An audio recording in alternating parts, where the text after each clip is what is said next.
There are times in our lives where we just feel like we just can't. Today is one of those days.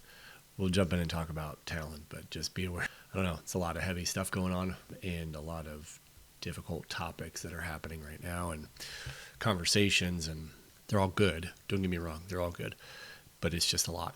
And it is weighing heavily on me and some of those around us and just the things that we're dealing with. But let's talk about how an organization can manipulate you using yours and others' talents. So this is an interesting one. And this one is a lot more steeped in traditionalism and religiosity. Great word. I don't know if it's real or not. It doesn't really matter. I'm going to use it anyway. But it's steeped in the conservative fundamentalist movement, as it starts with a concept of humility that is not true. Humility is the tool that's used against individuals who have talent to pull them down from where they are, to knock them down a notch, to minimize their abilities so that manipulation can happen. Because in an organization that abuses its people, whether through manipulation or toxic culture or spirituality or exhaustion or whatever it may be, the goal of the organization's leadership is to be in charge, period. They have to be the best at everything. They have to be the ones who are visually in front of everybody, doing the right thing. They have to be right all the time.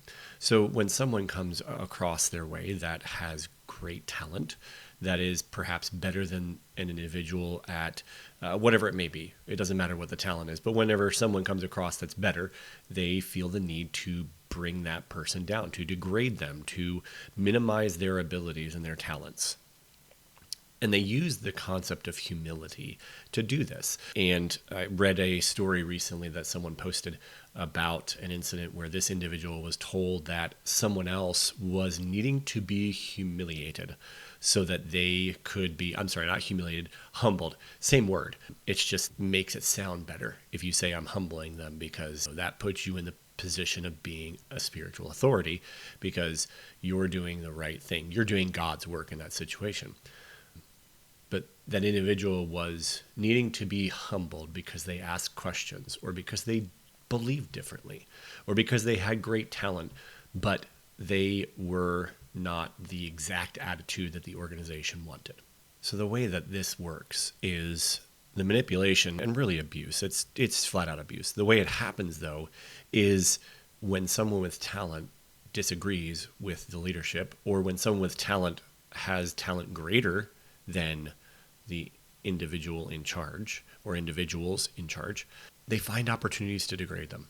They find ways to point out how their talent is not quite good enough, or that while they have great talent, they don't have a good attitude, so it can't be quite used the way it needs to be. The big difference between humility and confidence, which they rob you of your confidence, it pulls away confidence immensely when someone manipulates you and humbles you, quote unquote, so that you could be more effective, quote unquote.